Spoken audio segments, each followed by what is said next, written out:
Hello everyone, it's Jamal Thomas. Welcome to the Progressive Soapbox.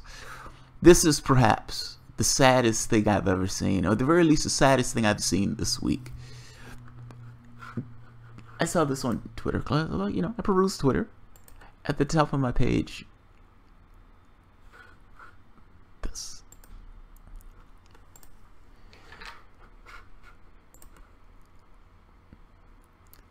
Never Bernie may be the greatest hashtag I ever coined, to be honest. Has legs and can run for years.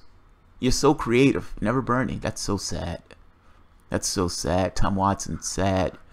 Saddest man on the planet. Tom Watson. Runner up to Tom Perez. Okay, he's not the saddest. Tom Perez is the saddest. But this is one of the saddest. If you don't know, Tom Watson, if I am not mistaken, is the guy who worked with Peter fucking Dow.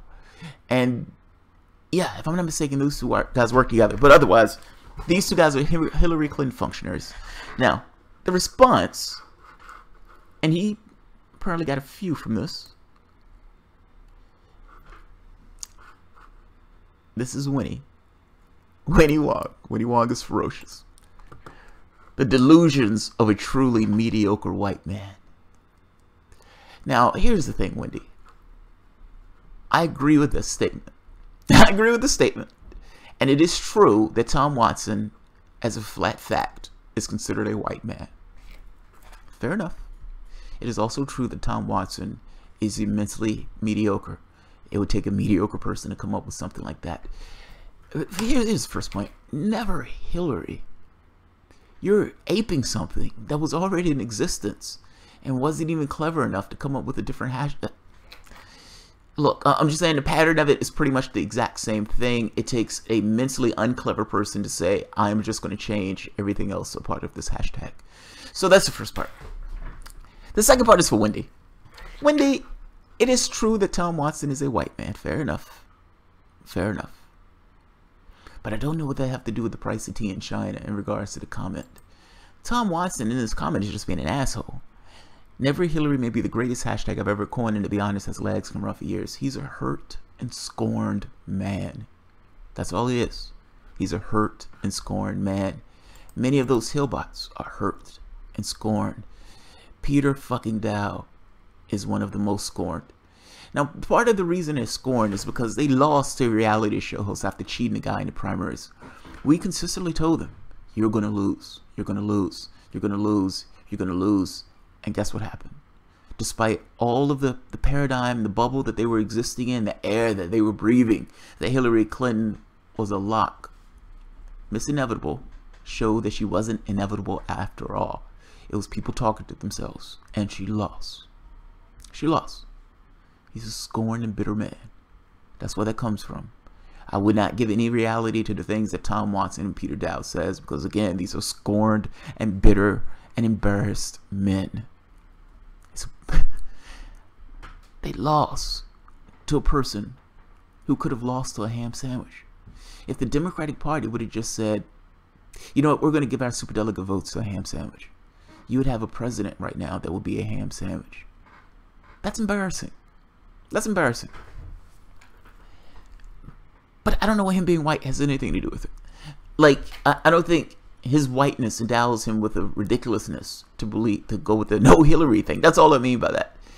And whether Tom Watson realizes it or not, there were more people who ended up, from percentage-wise, voting for Hillary Clinton that supported Sanders than voted for Obama back in 2008. Meaning, they didn't get behind Obama in the same way that Bernie voters were terrified and got behind Hillary Clinton. So,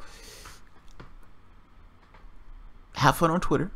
Yes, you have a go at him and all this other stuff. And no, I can't necessarily tell you how to post. And I'm not trying to tell you how to post. This is my old idiosyncrasy. A principle of his whiteness is not him being a fucking idiot. That's all I mean. Him being white has nothing to do with it. Him being white is somewhat of a flat fact. But you weren't using that as a flat fact. You were using it as this kind of club to hit him with. I don't understand how that's a club. So, we're lefties. We're lefties. These guys play in this sandbox of misogyny and racism and everything else. These guys are the ones who throw this stuff around. I would say we don't need to do the same. That's all. That's all. But I love your spirit. I love your spirit. It's fucking awesome. I am going to end it at that. If you guys enjoy the content, feel free to share, like, subscribe, and of course, you can always support the Patreon. The Never Bernie thing is fucking ridiculous. I'm sorry, it is. And I understand that they would prefer Bernie Sanders to lose than for, look, I still believe they would absolutely prefer for Sanders to lose, even if it means a Republican winning. They want their person in that office. And having a real lefty in that office destroys the edifice that they've created over this past 20 and 30 years with these third-way Democrats. It destroys it. It obliterates it. In the same way that actually seeing the left obliterates everything it is in Britain. Meaning Britain had this transformation also, this Thatcher change with Labour changing in this way and moving to the right. Jeremy Corbyn, he's fighting the same forces in this way. In Britain, he's completely obliterating what it means, or changing what it means to be the left in Britain.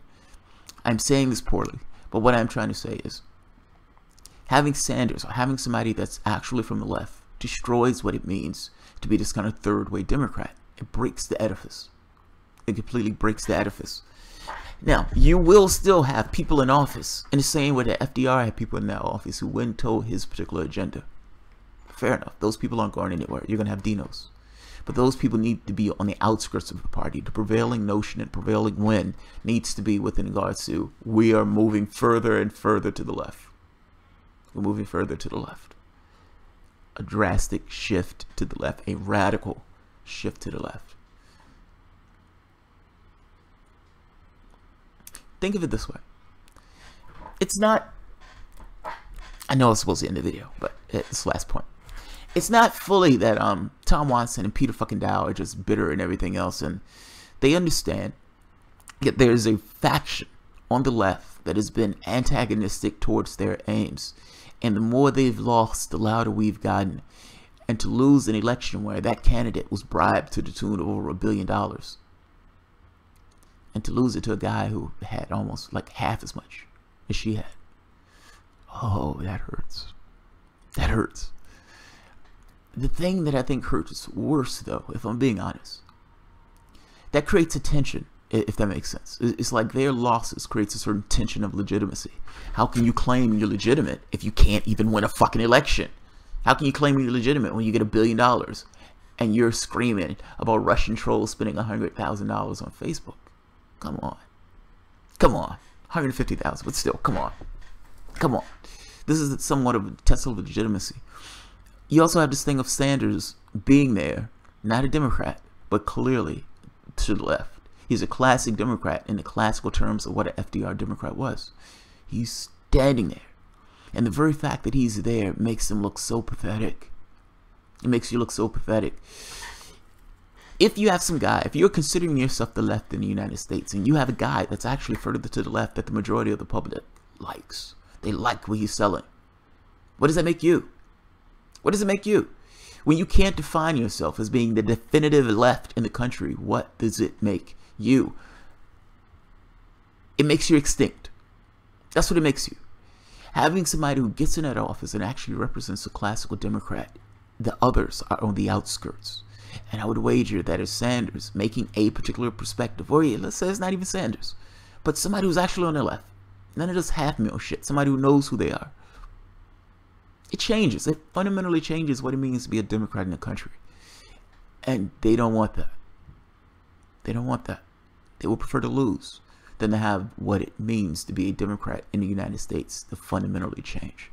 So some of this is being scornful, some of this is being terrified. It's a little bit of both. It's a little bit of both. Don't let Tom Watson rile you up. He is fun to make fun of. He is fun to kind of kick around in this way of being ridiculous. But that's kind of a side point. The thing that I latched to in the video itself was this thing of the race. I don't see what the race has to do with the comment. Tom Watson is a dumbass. It has nothing to do with him being white. It has everything to do with him being a dumbass. There's a difference in those things.